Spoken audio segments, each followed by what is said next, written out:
What's a pack for Virgin Voyages in Alaska? In this video, I'm breaking down for you the Alaska specific items that you will need to enjoy yourself both on and off the ship, as well as some Virgin Voyages cruise items that will help you to have a great time sailing through Alaska. And I'm going to take you through the actual pack list that you can print and use for yourself coming up. And if you're new here, ahoy, I'm Christine Lozada. I just came back from a back-to-back sailing on Virgin Voyages Alaska. I spent 14 nights on the ship and I wanted to wait to make this video for you until after I experienced and learned the hard way a bunch of things on the ship, because there are also some things that surprised me that were available on the ship that I didn't anticipate. And even though I researched and prepared, there are still things I wish I had with me. We're going to dive into the Alaska cruise items first, but I want you to book your cruise with us. There's a reason why we're top 10 first mates, and even if you've already booked, it's just a quick comparison over to send us a text or an email or call us or use the form. It really just takes a couple seconds to make sure you're being a smart traveler. All right, let's dive in. There are items you're going to want for outside the ship, but there's also some items you're going to want for inside the ship for Virgin Voyages Alaska. On the outside, it's two buckets. One, think waterproof, expect rain. And the second thing is think layers, because there's cold, colder, and then oh my God, please send Moet immediately. That's how I think about outside in Alaska. Let's talk about the items. All right, so here's the thing that I learned about Alaska. It rains a lot, like a lot. And I thought that some of the items I had would be enough for accommodating for that, but there's still some items I wish I had. So let's start from the bottom going up. And let's starting with the shoes. I think at a bare minimum, you need some kind of boot that is waterproof, that you can walk and be comfortable in. And the other thing that I would suggest about the boot is that these are non-slip, because there's a lot of moments, depending on what you're doing in Alaska, in which you just don't want to slip. I would say another optional item would be waterproof shoes, because depending on your type of shore thing and the time of year you're there, you might be doing things in warmer weather where the boots are way too hot, but you're gonna want some kind of waterproof shoe. So that's something to consider as well. This next one surprised me a little bit, and that's around waterproof pants. This is going to depend on your shore things or your excursions. And so some of the excursions I was on, they're like, we provide the waterproof pants for you. And they were wildly uncomfortable for me. I mean, I look redonkulous in some of these shots, and I wasn't trying to be cute, but I just kind of wish I had my own instead of having to use theirs. So this will depend on your shore thing, but you might want waterproof pants. I think the obvious item is a rain jacket, but one thing that I'm glad I had with me was the poncho, because I was bringing a day pack with me, and you might have a cover for your day pack, or you might be able to just throw your poncho over the whole thing. And depending on how long your poncho is and how tall your boots are, then that's covering your legs also. So a poncho, and it doesn't have to be a crazy one, but having a poncho. And then also separately, I realized on some of the days, I was like, oh wow, I wish I had an umbrella, because I didn't necessarily want all the rain coming onto my clothing, and I wish I had an umbrella as well. So rain gear is the story. I would say a bonus item that I would consider, I mean, I was so lucky in Sitka. Sitka rains a lot, and we got a nice day. But if I got a rainy day, I would have wished I had, Caribbean item, a waterproof bag. I just had my normal day pack and then was wearing it underneath my clothing to keep it dry. So I wish I would have had a waterproof bag. And the other thing, also Caribbean, is like my waterproof iPhone case that you wear around your neck. So cheesy. But that's another item that I could totally imagine being helpful in that situation. All right, let's talk about layers. But if you're getting some value out of this video, cheers that like button, consider subscribing. And I could have made this entire video a sponsored video with lots of products, sending me free products and money, and I'm only pushing the things that they're suggesting. And I didn't want to do that. I wanted to keep it real. So the way you can support this is use the Amazon storefront. There's absolutely no cost to you, and the affiliate links in there help to support this channel. The other thing, book your sailing with us. Even if you've already booked, still reach out and see if we can help you. All right, let's talk about layering, because a lot of what I learned came from what I wear skiing. I brought a lot of my ski gear with me. And so one of the things that was kind of surprising was how much I was sweating. And that's not just because of the shore things and excursions. Sometimes, you might be trekking on a glacier or doing like walking through the forest, but you might also be changing temperatures in the different places you're moving through, on the bus versus on the helicopter versus standing out at the port or standing on the glacier. It's very different temperatures. And so having a base layer that you can sweat in that also keeps you warm was really key. And then layering things on top of that. Your sweater, your jacket, your having a down jacket was really helpful for me. And I get cold really easily. So my down jacket covered my legs versus for my boyfriend, his down jacket just covered his upper body. A lot of people would wear neck gaiters. That was a really great way to keep your neck warm if you don't have a scarf. That's your other option. Otherwise, you can use that neck gaiter, right, to cover your face if it's cold outside. And then having a beanie or something to cover your head. For me, I used a combination of a beanie. I also used earmuffs. There were a lot of times where it was cold outside. And trying to keep it kind of cute if I can. But the other thing to consider is wearing a hat, because especially on the glacier, for example, it can get really sunny and the sun is bouncing off of everything. And so having lots of sun protection is also really important. Let's talk about my pants game. No, there's no party in my pants, by the way. I would wear normal dry fit yoga pants, but on the really cold excursions, I would wear a base layer yoga pant, and on top of that, a fleece lined yoga pant. And so that was a lot of pants. I think you're starting to get this theme of like, I'm really cold. And in general, for other people, like not everyone runs as cold as I do. And so make the right decisions for you. But I'm glad I had all of these items, because in my day pack, I could also take off layers and throw them in there. And sometimes I would do that as well. But I'm just so glad I had them, because, and this is helpful, when you're at port, yes, there are options out there to go purchase things. But especially when we start talking about inside the ship, I'm glad I didn't wait till I was finally at port to be able to go buy things if I needed them, because I could go enjoy some of the activities around the ship. Because outside the ship, you're going to need warm clothing, because also the wind can get crazy as well. Can I tell you something silly? I brought all low socks. I wish I would have brought some higher socks, like some ankle socks or knee-high socks, but moisture-wicking socks or wool socks, those will help you out as well. And there are some other Alaska-specific items that really saved my life. Sunscreen. I'm so glad I brought sunscreen. And for Alaska, since so much of your skin is being covered, having a sunscreen stick that I could constantly reapply while I was out on the glacier, that was really key for me. And the other thing, having polarized sunglasses, it's really bright out there depending on what you're doing. Ooh, but for some of the gray days, you might consider a pair of sunglasses that can not be too dark, but still protect your eyes. That's another one to consider. And here's the thing that I just love this item. I travel around the world with these. That's my electric hand warmers. They are just so inexpensive and so priceless to me. And then binoculars. And I'm not gonna lie, I went cheap on my binoculars. I was like, I don't think I really want binoculars. You're gonna use them. And I brought the small cheap ones. I don't recommend getting the small cheap ones. Like, go get normal big ones that are quality ones and that you can hang around your neck. There are so many amazing things to see in Alaska. I definitely saw whales. Did I capture all of them for you? Absolutely not. I just enjoyed watching them through my crappy binoculars. They're hard to capture on a camera and make it look good, by the way, so there's that. So bring some binoculars, you're gonna want some, and you're not always gonna want to share. I should have brought 2 pairs. I got one, and I had to share. And I feel like I didn't talk about this earlier, but the other Alaska item you're gonna want is gloves. I don't know. I feel like the touchscreen gloves kind of work. I don't know. Like, I guess so. But get a pair of gloves. I totally forgot this item. That's really dumb of me. But I was really surprised because Virgin Voyages sells a lot of Alaska items on the ship. And so I'm impressed. I was able to buy my gloves for $10 per pair. I was stoked on that. And I used my sailor loot for that. Book your cruise with us.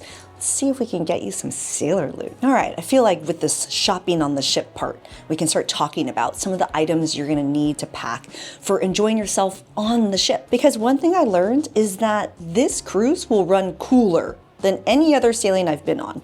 And some of the sailings I've been on have had really cool weather, but because people do go inside and outside a lot, like the doors, for example, on deck 7 are constantly opening and closing, and that cold air is coming in. It's not cold, it's not freezing on the ship. Also consider this, because I know a lot of you are going to ask, like, how cold will I be? What will the weather be when I'm cruising? I'm from Minnesota, will I actually be cold? It's all relative, and I don't know what the exact temperature on your sailing is going to be, but just having the items that will help you to be prepared however you need to is the way you should be thinking about this. But I actually am glad that there are some items I brought on the ship, one of which is cute inside jackets. I ain't rocking this fur outside at port, but inside, I'm really glad I had this. So I definitely brought some like cozy items to wear inside that could also double sometimes as a layer for outside. Like I was like, oh man, I gotta embrace the whole flannel look. Everyone was like rocking the flannel look. I fit right in. So there were a bunch of cute inside items that I'm glad I had for jackets that I wouldn't necessarily wear outside, or I would wear as a base layer outside. Also, one thing to just be aware of, and I was actually considering bringing my own like fuzzy blanket, is that not only do you get the 2 that are in your room, but they are all over the ship. So whether you're outside at the dock or you're around the pool or you're at Richard's rooftop, they provide the fuzzy blankets to be able to enjoy yourself, and lots of people use them. So I've been talking a lot about the cold weather gear you're going to need, but you're also going to need warm weather gear. And so we had some amazing days. Like our sail away was 77 degrees, and so many people had checked their luggage, but in their carry-on onto the ship didn't have any layers. And so they were all wearing their flannel and their fleece when a lot of us were in the pool just enjoying the sunshine. And so having layers both for cold weather, but also for potential warm weather. Because here's another thing to consider. The pool and the jacuzzis, they're heated. I enjoyed myself in the jacuzzi. It was fantastic. So definitely bring a bathing suit and bring flip-flops. You're going to want those items as well if you want the option to enjoy that. Or maybe you're going to the thermal suite spa and you might want those items for that. But there are so many other sailors I spoke to who were like, wow, I didn't even bother bringing a pair of shorts and I wish I had just one pair. And there are some other things a lot of sailors ask me, specifically around the parties and whether they are inside or outside. So let's talk about that. But if this type of info is helpful, cheers that like button, and we're all a community. Let's help each other. Add a comment below with a suggestion that you have that might help others, and get on my email list. It's the best way to keep in touch and be in the know about the things that most people miss, and check the info in the description for the pack list and more. But let's talk about the pajama party, because a lot of people don't realize that it's held inside. And it's like, oh, boo, it's inside. You're gonna want it inside. We had a beautiful sail away day from Seattle, but once the sun goes down, it is not warm anymore and the winds really pick up. It might be different on your sailing, but the pajama party is held indoors. There's significantly more programming. So consider a pajama that is comfortable for being inside. The next thing is Scarlet Night. There's no Scarlet Night pool party. You know what I think is a vibe kill? And I'm actually curious your opinion on this. Is I went and looked at my watch at the time that it was almost time to go to the pool. And I mean, I sailed at the end of May, so the sun is out for a very long time. It's still light out. I would not want to be at the Scarlet Night pool party while it's still light out. That seems like a vibe kill, but that's just my opinion. Scarlet Night is inside, so bring red, but be prepared to be inside. And in my opinion, it was warmer inside, so I wore something that would allow me to be cooler on Scarlet Night. And so you can expect to have a really fun night of dancing the night away. Bring your red for Scarlet Night, but know that there is no pool party. A lot of people ask in general, should I be bringing party clothes? Like, how is it? I mean, to be honest, a lot of people were enjoying themselves at the parties, but this is not your 4-night Miami sailing. People aren't going to Alaska to be like, let's go to Alaska and get lit, in the same way that people say, let's do a 4-night Miami sailing and get lit. Like, there's definitely people enjoying themselves, but not like the Caribbean. It's just different. So there's still themed parties, check your lineup for what's on there, and bring the right items for you to be able to enjoy yourself. Here's something I feel really strongly about. For Virgin Voyages Alaska, this is the sailing you will definitely not want to be in an insider room. It's just too pretty. It's too pretty. One of my most magical days was just lying in bed, Alaska going by outside. It was just stunning. And so this is the time that you're going to want a Sea Terrace. On that note, you're going to want an eye mask. It stays light very long and it gets light very early. That sleep mask, I wore 2 sleep masks, will help you to sleep better. This all depends on what kind of sleeper you are, but this is just the time to get the Sea Terrace and bring the sleep masks. Another item you're going to want, and one I wish I had, definitely bring your water bottle, your reusable water bottle. There's refill stations everywhere. They provide water for free. But to be honest, I wish I had a hot cup.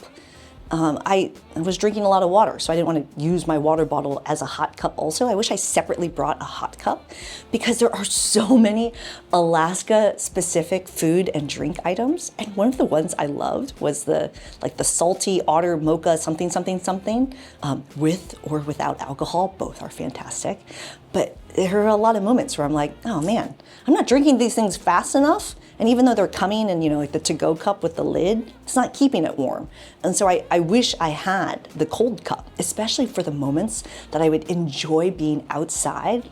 I wish I had a hot cup of something in my own cup. You can buy them in the Virgin Voyages store. That's an option available to you. I guess I should have done that. I guess I have so much Virgin swag. Also, don't forget the workouts continue to be free. So bringing workout gear and workout shoes, that's another thing I'm glad I had. And I still played pickleball while I was there. So I was outside playing games as well. Sometimes you will have nice, warm, and sunny days. Here's another thing I'm glad that I had. Virgin Voyages provides lots of board games, puzzles, cards, etc. at the social club. And actually, I found them more around the ship than normal. Maybe it's because people weren't putting them away, but there are games everywhere. But I really wanted to play, I don't even know how to pronounce it, Rummy Cube, however you pronounce it, with my favorite, Ben Price. We played a lot, and I just was not winning. Now that I think more about this, it was a really stupid idea to play this game with a magician. Anyway, I'm just glad that I owned it. I brought it myself. And so that we never had to look for it or wait. So if there's something you care about, and a lot of the days, right, you just have Alaska going by, we're enjoying it from the roundabout, looking outside at the views. Having our own game was just a really nice thing to have. And without looking at the camera, because I know what kind of comments will come, and I've seen the Reddit comments, I bring cash. So I'm looking through the pack list just one more time, and there's just a couple other things I want to call out. One is motion sickness medicine. I'm just glad I had it. We had a lot of beautiful, smooth sea days, but we also had a couple rough days.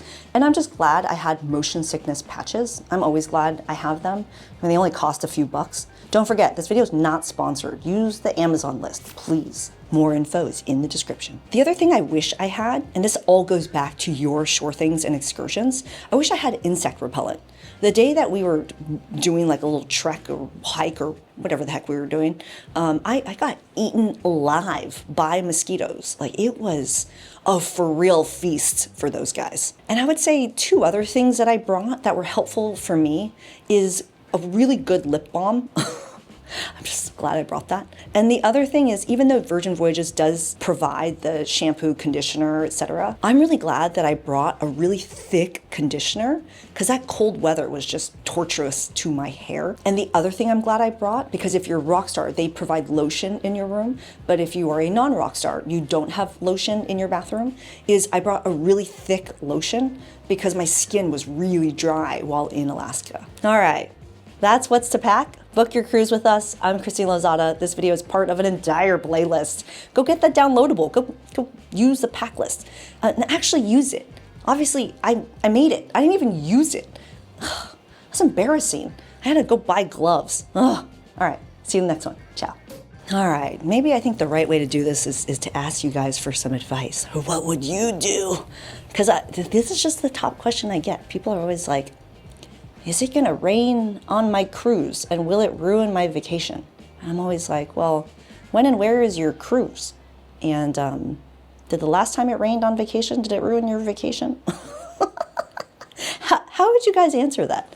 Will the weather ruin my vacation? Or how would you answer this one? How would you answer, will I be cold? I mean, that's just really hard. I'm from San Diego. You know, I feel like I grew a tough skin when I lived in New York City for 4 years. Oh man, that was cold. That was me thinking about how really cold it was in New York City. Sometimes I just don't know how to respond to people. It's hard. Ugh. All right, give me your advice in the comments. Okay, thanks. Love you. Bye.